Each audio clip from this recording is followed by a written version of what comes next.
Assalamualaikum warahmatullahi wabarakatuh. Perkenalkan, nama saya Septa Syahniati, NIM 2011-250075 kelas 4C.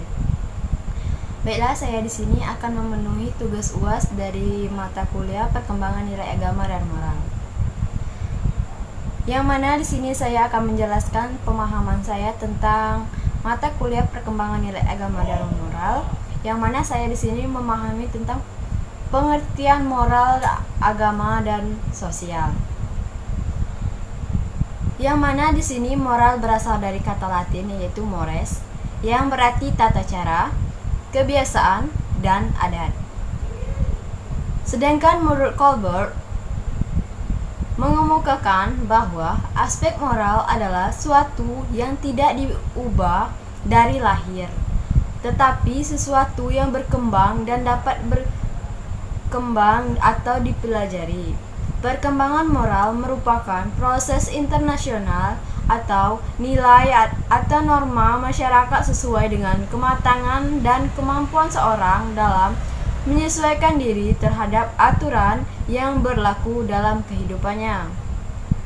Sedangkan sosial adalah kemampuan seseorang dalam berperilaku di dalam lingkungan sekitarnya maupun di masyarakat yang sesuai dengan tuntunan sosial, yang mana tuntunan sosialnya yang pertama itu norma, yang kedua nilai, yang ketiga itu harapan sosial.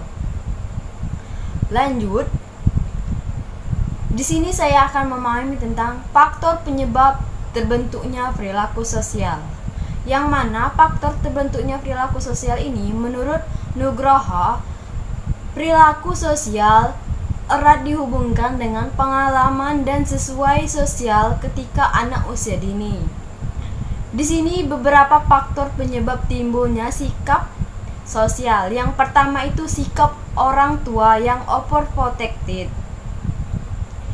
Orang tua yang overprotected akan membatasi ruang gerak anak sehingga kehidupan kesempatan untuk mengembangkan keterampilan sosialisasi secara sehat dan lingkungannya. Yang kedua itu sikap orang tua yang pencela, pembanding, dan pencemooh anak.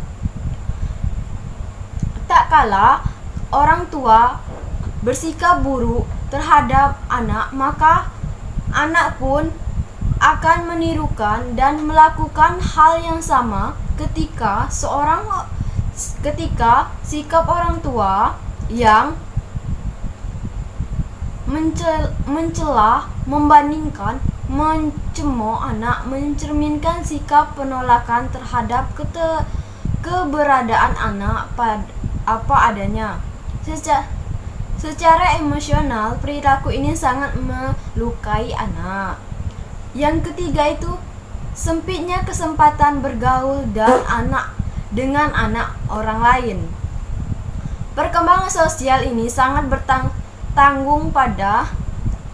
tergantung pada terbentuknya kesempatan pada anak untuk bergaul dengan teman dan lingkungannya.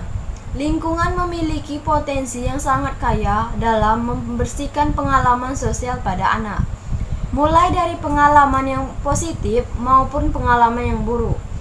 Anak akan menyerap dan mengelola pembelajaran sosial melalui lingkungannya. Yang keempat itu pola asuh otoriter. Yang mana di sini pola asuh otoriter cenderung memicu perilaku antisosial pada anak seperti tumbuhnya sikap pemberontak, agresif, sikap sok kuasa, dan lain sebagainya. Sikap yang keras serta penerapan disiplin yang tidak dijelaskan pada anak hanya akan menimbulkan perilaku yang salah.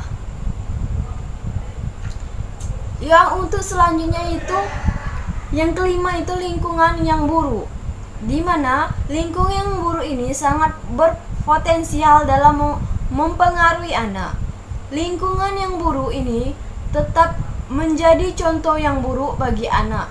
Secara umum anak melakukan proses berimitasi terhadap lingkungannya tanpa mengenal lebih jauh apa lingkungan itu, baik atau buruk.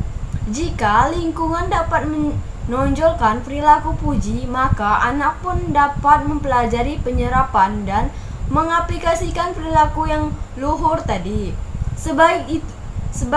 Sebaliknya, jika lingkungan tersebut kurang baik, maka anak tetap akan menjadikannya sebagai objek imitasi. Mungkin hanya itu saja penjelasan dari saya. Apabila ada kesalahan, saya mohon maaf. Saya akhiri, wabillahi taufiq wal hidayah. Wassalamualaikum warahmatullahi wabarakatuh.